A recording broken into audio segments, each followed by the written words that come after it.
ఆత్మ గురువునిచ్చి, అది దుఃఖంలో ఉన్నామనో, వేదనలో ఉన్నామనో, దీని నుంచి బయటపడే మార్గం తెలియక ఇంకా ఇంకా దుఃఖంలో కూరుకుపోతున్నామనో, భగవంతుడు మనకి ఒక గురువునిచ్చి దారి చూపించాడు.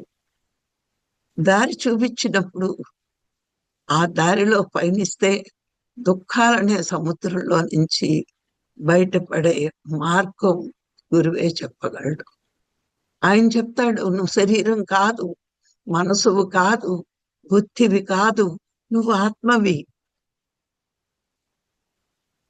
అంటే శరీరం నేననుకోవడం వల్ల దుఃఖం, మనసు నాది అనుకోవడం వల్ల దుఃఖం, బుద్ధి వల్ల దుఃఖం, అన్నిటి వల్ల దుఃఖమే.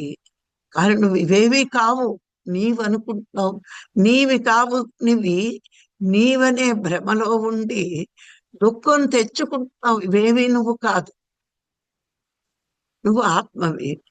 శరీరం నేననుకున్నప్పుడు వీళ్ళు నా వాళ్ళు, నా పిల్లలు, నా భర్త, నా తల్లిదండ్రులు అని ఎంతగానో ప్రేమిస్తున్నాం. వాళ్ళు మనని నిర్లక్ష్యం చేసిన రోజున దుఃఖపడుతున్నాం.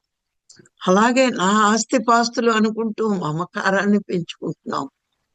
అవి మన నుంచి వదిలి వెళ్ళినప్పుడు మళ్ళా దుఃఖం. కొన్ని నిర్ణయాలు తీసుకుంటాం బుద్ధి ద్వారా, అవి కూడా మనకి దుఃఖం కలిగించినప్పుడు ఇప్పుడు కూడా జీవితం వ్యర్థంలా అనిపిస్తుంది. అంటే బాహ్య దృష్టిలో ఇవన్నీ నా వాళ్ళు, నావి అనే మాటలు వచ్చినంతసేపు మన దృష్టి బాహ్య దృష్టి అయినప్పుడు దుఃఖం. అప్పుడు తెలుస్తుంది, అప్పుడు గురువు అవసరం ఉంటుంది నీకు. ఈ బాహ్య దృష్టిని అంతర్ముఖం చేసినప్పుడు, అంటే గురువు చెప్పాడు నేను ఆత్మని అని, అది నువ్వు తెలుసుకోవాలి అంటే నీ బాహ్య దృష్టి అంతర్దృష్టిగా మారినప్పుడే నీకు శాంతి లభిస్తుంది. ముందు శాంతి వస్తుంది. శాంతి వచ్చినప్పుడు మనకు అర్థమవుతుంది, నిజమే కదా, నేను ధ్యానంలో ప్రపంచాన్ని మర్చిపోతున్నాను, మనసును తీసేస్తున్నాను, బుద్ధి పని చెయ్యట్లేదు. ఈ మూడు పక్కన పెట్టి నేను మన దృష్టిని ఆత్మ దృష్టిగా మార్చుకుంటున్నప్పుడు శాంతి దొరుకుతుంది అని నిజమైన సాధకుడు అందులో ఉన్న మర్మాన్ని తెలుసుకుంటాడు. ఏమిటా మర్మం?